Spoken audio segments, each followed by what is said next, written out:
Hello friends, मैं खुशाल आप सभी का बहुत बहुत स्वागत करता हूं हमारे यूट्यूब चैनल एयर स्टडी पे।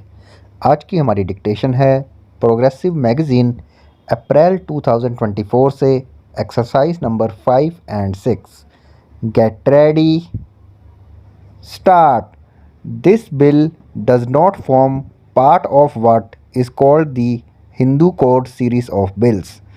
Nevertheless, it is connected with the various changes that are sought to be brought about so that it may be considered, broadly speaking, a part of that approach.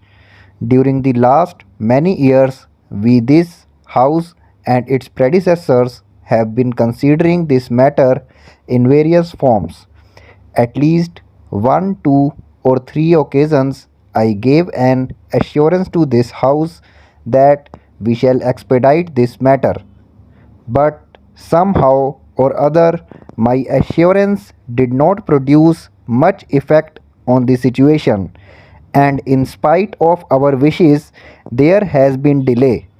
It is true that in a matter of this kind, one cannot rush on and one has to give every consideration to various viewpoints in this House as well as outside. Nevertheless, it is rather unfortunate that there has been such considerable delay.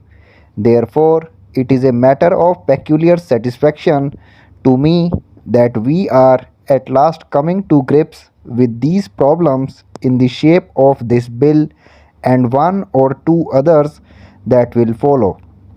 I am not scholar enough to discuss the niceties of Hindu law and custom and history and cultural developments.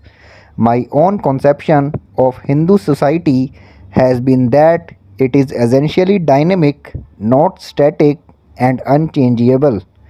Indeed, essentially dynamic, not static and unchangeable.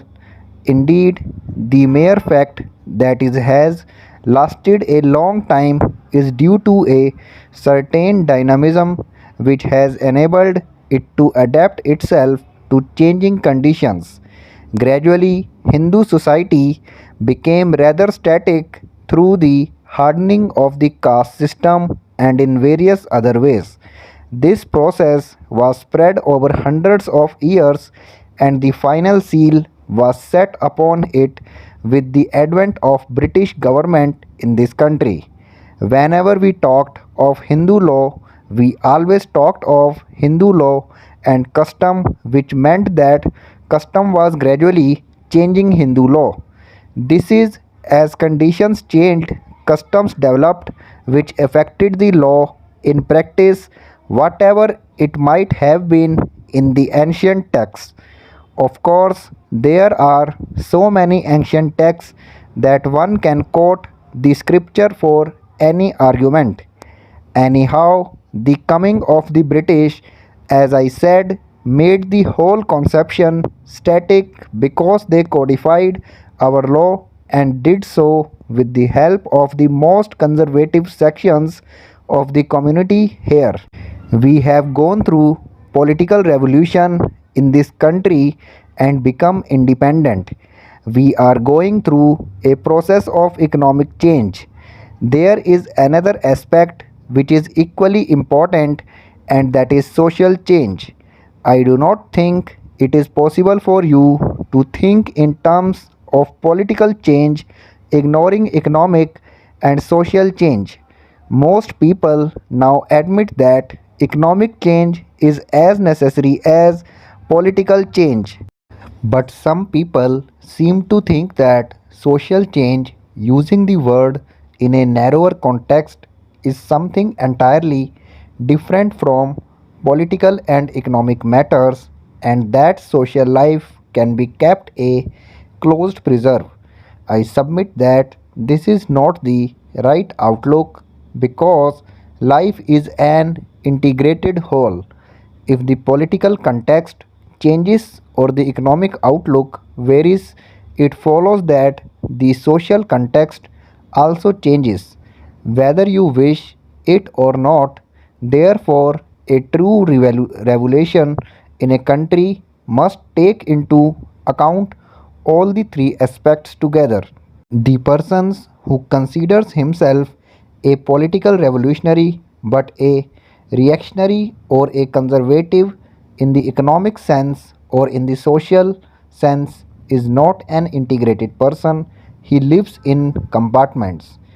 Take the problem of untouchability. I cannot quote the sacred books, but many people hold that the sacred books enjoined it on them. Nevertheless, we came to the conclusion long ago that it must be done away with, not only because it was unjust, but as Gandhiji repeatedly said, for the very survival of Hindu society. This is to say, this important social change became essential even from the narrower point of view of Hindu society itself. That manner of thinking has to be applied to other problems of human relationships as well. After all, the biggest problems of the world are human relationships, whether of one individual with another, or an individual with a group, or one group with another group. So far as this particular bill is concerned, as the House knows, it is a permissive measure. It is not forced down anybody's throat. It is essential to have permissive measures as a halfway course which will lead to other measures. I do not propose to say anything about the clauses of the bill. I think that as the bill has emerged from the Council of States, it would be desirable to make alterations or amendments only here and there, not in regard to any big principles. This is not, we all know, any kind of a party measure. It is a measure affecting all of us.